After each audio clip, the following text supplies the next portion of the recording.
So, changing gears, Haley, this April you were slated to speak at the UN on World Autism Awareness Day. And I know that you'd been communicating with the Global Autism Project about sitting on a panel, and we were so excited to share the moment with you. I know. I wanted to go so badly. Maybe next year. Yes, hopefully. Obviously, it was canceled due to the COVID-19 pandemic. But the theme this year was the transition to adulthood. And I'd like to give you an opportunity to speak on that topic right now. I know this is not the UN. We're very far from that iconic stage, but maybe we can just pretend. So what message do you want to say now about the transition to adulthood?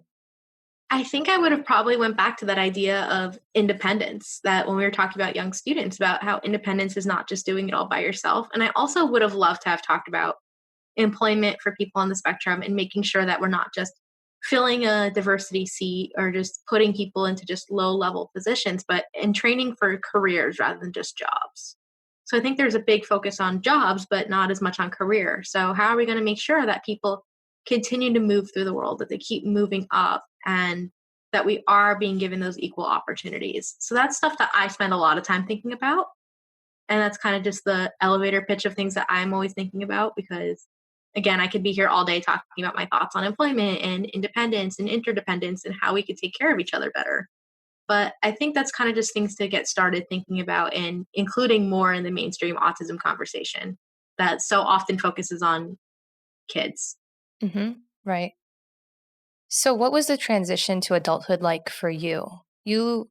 So I'm still like a baby adult, I feel like, because I'm still like not 100% sure what I'm doing all the time. I know when I first went to college, I didn't even know how to do laundry properly. I am still learning how to do some of those things. I'm still learning to conquer my fear of parking the car. It's not that I can't drive or won't drive. It's just that I can't figure out the spatial awareness of parking between the lines for some reason. It just never clicked right. I want it to click.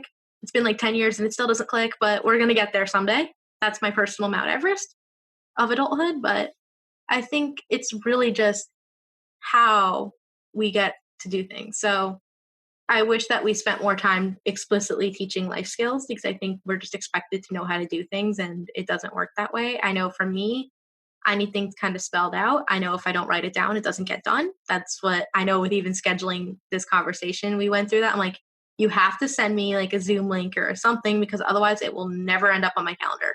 That whatever time this is will just come and go, and you will go, she ditched me. And it's not that I wanted to ditch you or just didn't care. It's just it wasn't on my calendar and it just didn't register.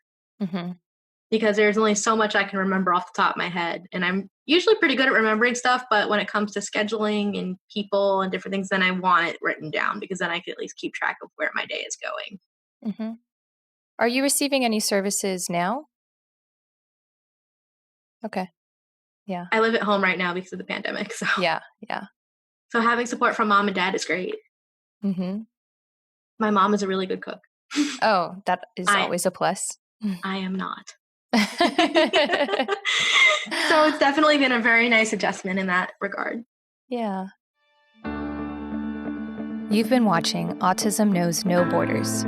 If you like this video, please give it a thumbs up and subscribe to our channel. Also, we'd love to hear from you, so let us know what you think in the comments section. Click here to watch this interview in its entirety. You can also find us on your favorite podcast app. Tune in each week for engaging conversations of how people across the globe are inspiring change and building community. Thanks for watching. Take care.